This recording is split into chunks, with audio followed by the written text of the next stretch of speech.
entire series because it is an update on something we've covered, well, basically from the inception of the committee as one of the single most important aspects of the Chinese Communist Party's unrestricted warfare against our nation, whose purpose very explicitly is the destruction of the United States of America.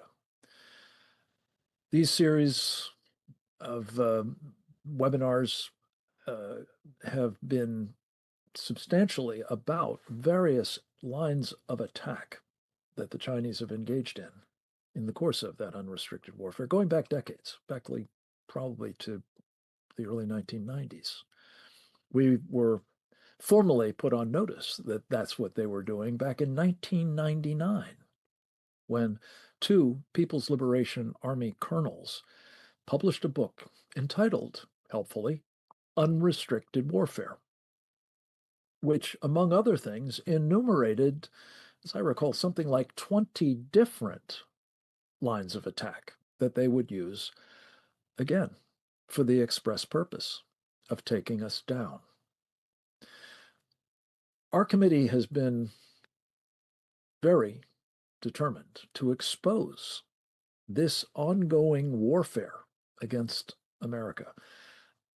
It made all the more obvious because in May of 2019, the Chinese Communist Party, again, helpfully, published in the pages of its main propaganda outlet, People's Daily, notice that the Chinese Communist Party was initiating a people's war against the United States, in addition, as it happens, to the unrestricted kind.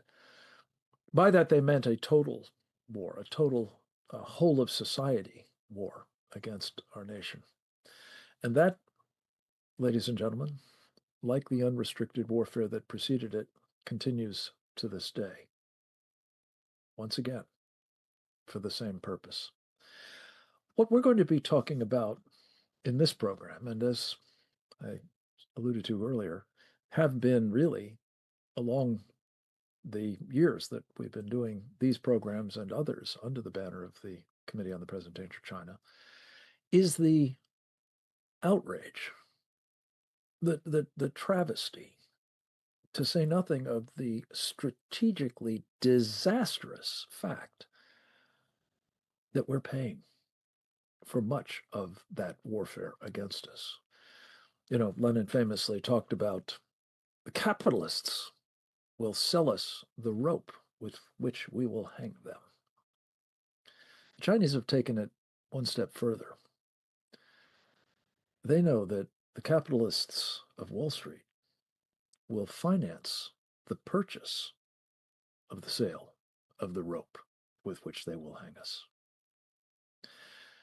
We're very excited to have with us really an A-team of presenters who will be talking about various aspects of this, starting with a man who I think it's fair to say really created an understanding of both financial warfare's offensive applications.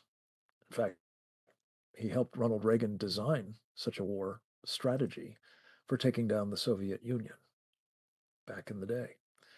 His name is Roger Robinson. He served as the Senior Director for International Economic Affairs in the Reagan National Security Council. He's gone on to a number of other important good works, including serving as both the chairman and the ranking member of the U.S.-China Economic and Security Review Commission. These days, he's the chairman of the Prague Security Studies Institute, which has been doing some indispensable research in this particular arena of the underwriting by Wall Street of our mortal enemy, the Chinese Communist Party.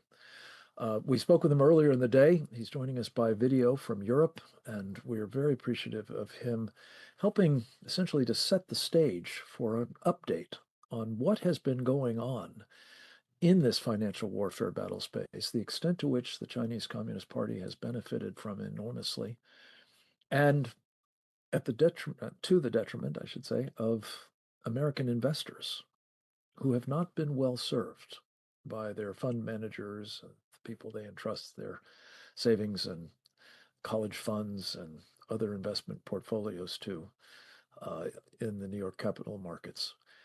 We're going to go to Roger Robinson at this point with great appreciation for his leadership for many years in this space and others, and for his contribution to this program today. Let's go to the videotape. Well, Frank, there have been some extraordinary developments over the last 48 hours, I can tell you, with Chairman John Moolenaar of the House Select Committee taking it upon himself to issue subpoenas for Jamie Dimon and Brian Moynihan of J.P. Morgan Chase and Bank of America, respectively, for their non-cooperation, as he put it, in the effort to forestall their proceeding with a $5.2 to $5.4 billion IPO of Cattle, which is the large battery giant of China that is on the Pentagon list of Chinese military companies and has a record of trafficking in slave labor as well. It is a corporate bad actor as designated by the United States government.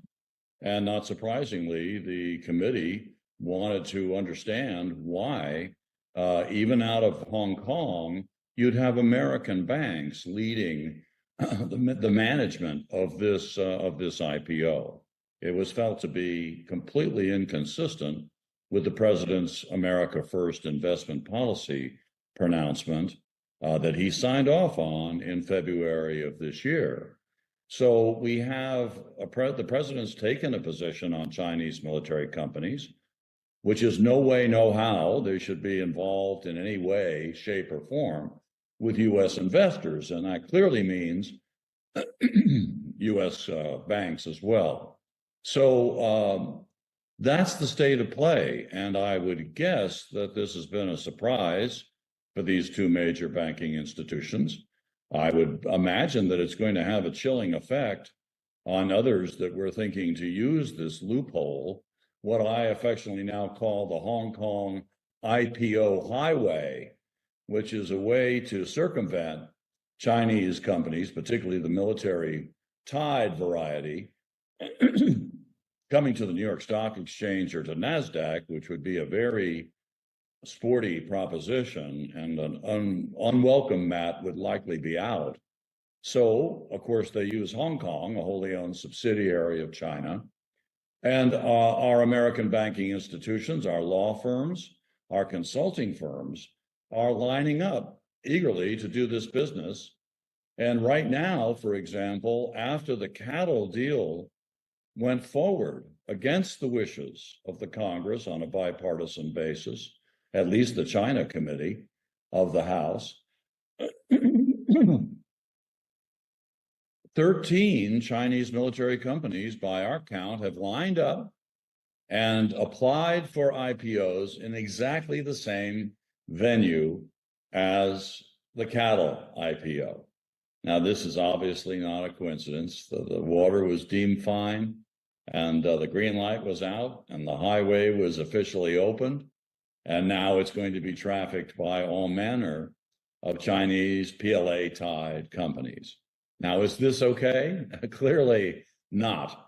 This is against the spirit and the letter of the president's America First investment policy. It is contrary to everything that the House Select Committee has done since its inception. And it is quite frankly a spit in the face to those folks that have tried to maintain a security-minded risk posture, as well as human rights, because this can affect share value, corporate reputation. It translates into an unacceptable fiduciary risk scenario, frankly. And that is the concern of the SEC and Treasury and the National Economic Council at the White House. And yet you don't hear much from them on this. It was left to the Congress to try to be the blocking agent. And now there are questions that these companies, these big banks, JP Morgan Chase and B of A have to answer to. So this comes on the heels of also another terribly problematic issue, which is the Public Company Oversight Accounting Board, PCAOB, that's a function of the SEC, that cut this sweetheart deal in May 2013 with the Chinese Securities Regulatory Commission. And it gave them a waiver on U.S. government audits and other U.S. securities laws so that they didn't have to meet the same rigorous criteria as U.S. companies and every other foreign company in the world except China. With 30 days notice, we could have been out of this thing. It's frankly amazing that we're still in it. And it was revised with what I think is a fraudulent, unworkable fix in 2022, somehow thinking that Hong Kong was the answer in terms of conducting audits. It might as well be Beijing or Shanghai, as we all know. Hong Kong is now just another Chinese city. So our work is cut out for us. These companies should not be listed on U.S. exchanges when they're contravening U.S. federal securities laws. They're unregulated. They're pulled directly from Chinese exchanges. They are laden with military and human rights violators. And that's the kind of thing that we can expect if there's no action on this matter. And when we're talking about the PCAOB and the China Securities Regulatory Commission and the possibility of having these companies that are improperly in our markets delisted from U.S. exchanges, we need to keep in mind that that's only 286 Chinese companies that are in the New York Stock Exchange and in NASDAQ.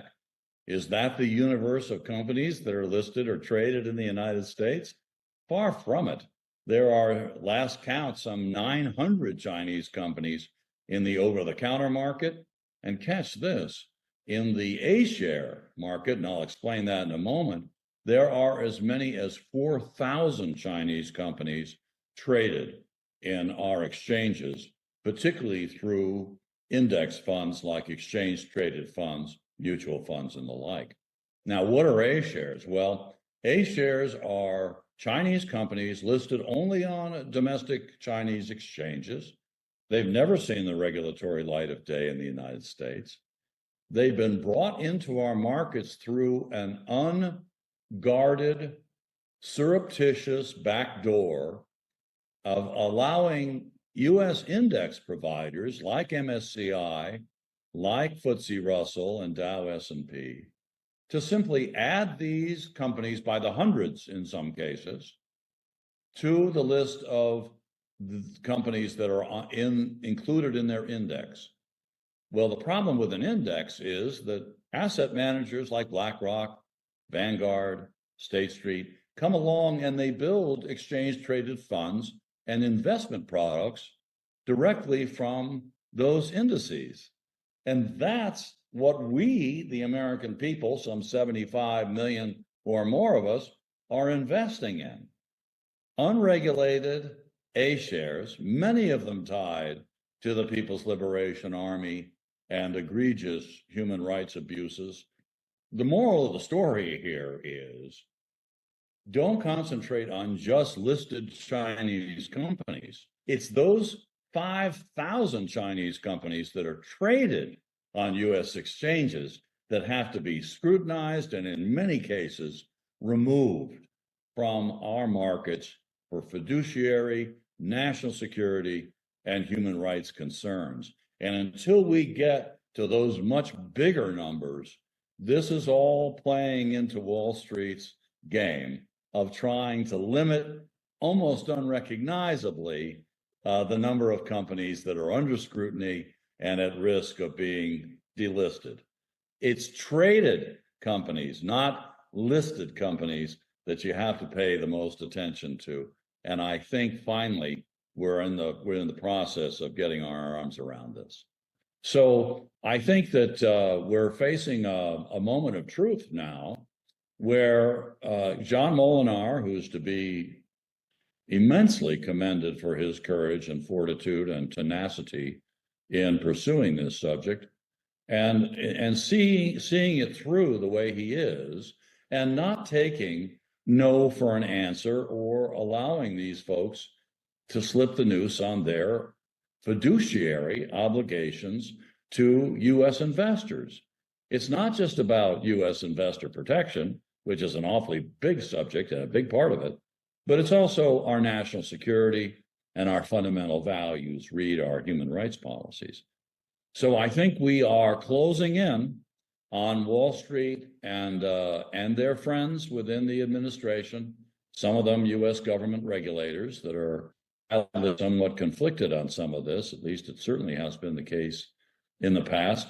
I'm hoping it's not the case in this Trump administration, and I'm encouraged so far that that's not going to be the case. So let us watch, but it is time to end the money-oriented free lunch program that has moved over time in the last couple of decades trillions of dollars with a T of investment funds of the American people directly into the coffers through these state-owned companies and other CCP-controlled companies into the coffers of the Chinese Communist Party and the People's Liberation Army.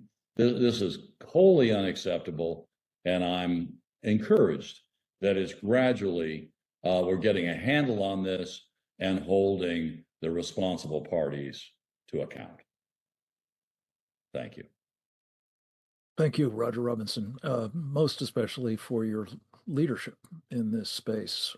I cannot tell you how